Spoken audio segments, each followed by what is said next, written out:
How's it going, guys? My name is Zach with the Movie Castle, and today we're going to be taking a look at Insidious, The Red Door.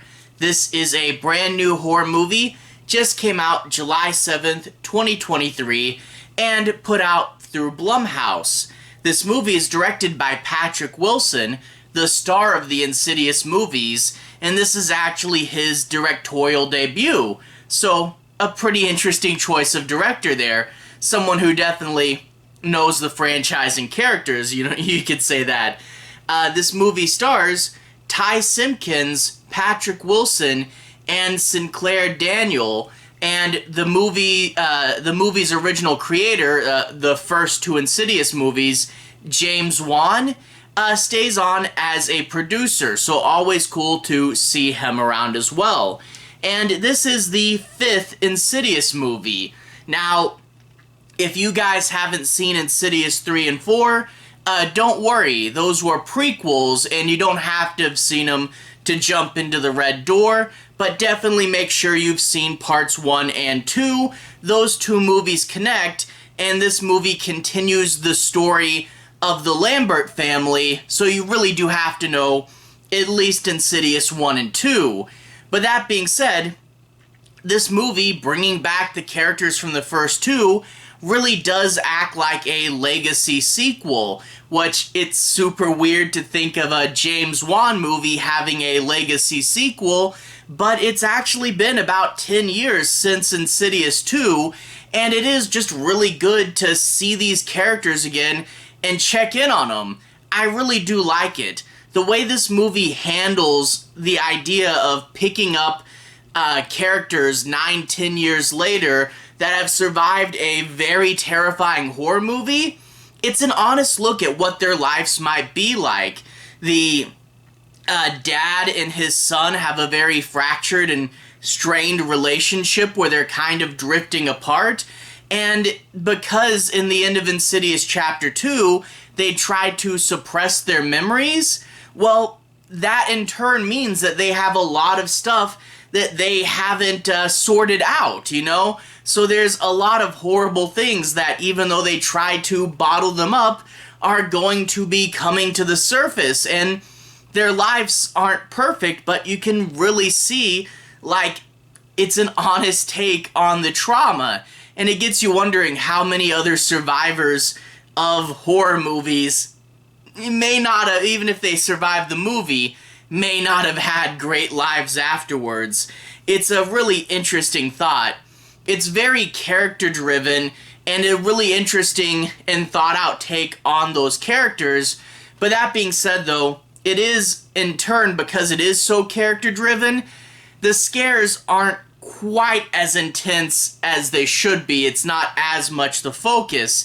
And I do wish they were a little more intense. It does have really good cinematography, it does have a really good mood, and we do get some pretty fun sequences in there, but it's one of those that I wish we got just 5 more minutes in the further full of insanity or something. That could have really helped out. So it's not as intense as the first two Insidious, but what it does differently, the character study, the ideas on trauma, that is really good. It's just one that I do wish was a little scarier, and I wish it delved more into the abstract, surreal horror of going into the further and seeing just craziness. But I still think it's really good. It's definitely better than 3 and 4. Maybe not as good as the Wan movie, probably not as good as 1 and 2, but still, I think, especially for a legacy sequel, really good. Now, I want to go ahead and talk a little bit about the plot.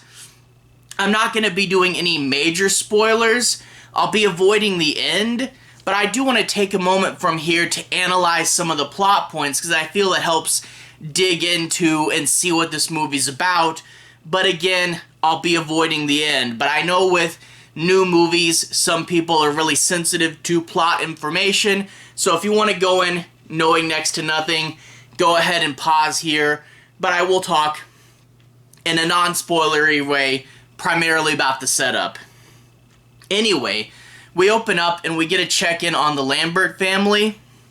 It says 9 years later, so 9 years after part 2, and we find that, yeah, their family dynamic has been strained.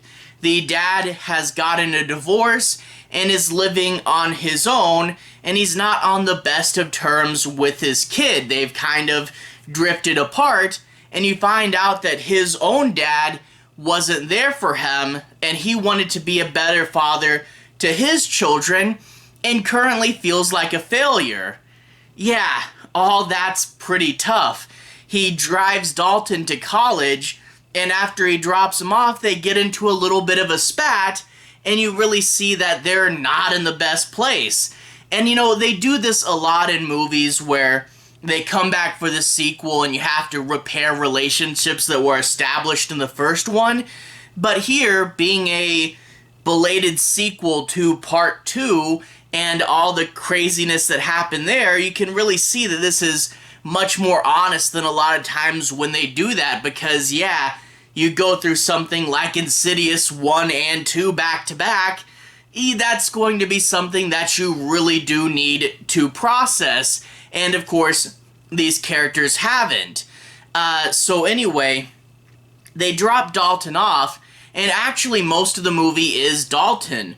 Patrick Wilson directed, but Ty Simpkins actually does get top billing on the actors, and Patrick Wilson is in this movie a good bit, but it definitely is Dalton's movie first, a lot of him being at college. You see, he has this art teacher, which I thought it was his freshman year, but this lady is much too intense for freshman year art. Trust me, introductory level art, you're going to be shading spheres and talking about where the light goes, and it's super boring stuff. But this lady, she's a really advanced art teacher, and she gets like a student that says, that has this piece that he worked forever on, and she goes, "It looks like a photo," and I mean that in a bad way. It's pure technique with no soul behind it, and she says, "Sink into yourself and draw what's inside you. Sink into the further." Yeah, we know where this is going. So Dalton really gets in his headspace while drawing and unintentionally taps into the further and draws the titular red door. Unbeknownst to him, tapping this far in is going to draw the spirits out again, and he doesn't know what he's doing. We also get a fun character in here. He gets a roommate. The college accidentally gave him a female roommate because her name was Chris, and the two become good friends, and she provides a sense of levity that's really needed in a super serious movie. You really do need a character coming in and lightening things up, but the two are going to try to figure out what's going on with the ghost, and even just figuring out again that Dalton is astral projecting, and the ghosts all have their little stories and stuff. To be honest, part of the middle kind of does feel like Sixth Sense, but it is really interesting seeing Dalton trying to figure all this out again on his own, isolated from his family in college. We do also get Patrick Wilson in this movie, and we get to see, you know, his state of life living alone, and he's also trying to figure things out as he gets haunted as well, because, you know, him and Dalton are connected. Opening the door on one end's gonna send ghosts to him as well, and he's also unpacking the mystery and maybe finding out a little bit more than what he knew previously. But I do also like, they talk about Patrick Wilson's character having memory problems, and the son says, "Hey Dad, you need to go to the doctor," and he's going and getting all these tests. I really do like that they included this. You know, we live in a society where men aren't always encouraged to get the help that they need, and I feel that this was a good and important part of this movie, him trying to figure out what's going on and what's wrong with him. It is pretty interesting. But of course, as the movie goes on, we will get more and more ghosts, and we will eventually go into the further, and see a familiar face. And overall, I do like where it goes, but as I said earlier, it doesn't get as intense as the first two Insidious movies. It doesn't get quite as abstract. I mean, if you remember the two prequel movies, there was even a little bit of time travel in those. It doesn't get that big and that crazy. And that is one thing is I did like when the Insidious movies did go just a little bit nuts, and it doesn't quite go there. And I do feel if it was a little more intense, a little more abstract, if they just put a little more time into the further, like if there was just 5 minutes of insanity, that would have really helped. As it stands now, it is a good plot towards the end when we get the spiritual stuff. It's just, I wish there was more. Overall, though, I do think this was a pretty good movie. Not the best Insidious ever, but definitely better than those two prequel ones. And overall, I thought it was pretty fun, and I definitely recommend it for people who are fans of those first two movies and do want to see a good send-up to them. And it's good to check back in on these characters and really get to know them again. Anyway, to everyone who's watched so far, thank you for watching. To everyone who's liked and subscribed, thank you. You really are helping the channel out. I'll leave a relevant playlist on the bottom if you guys want to see me talk about more horror movies from 2023. I'll put my 2023 playlist down here. Anyway, have a good day. See you guys again very, very soon. Relevant playlist on the bottom. Have a good day now.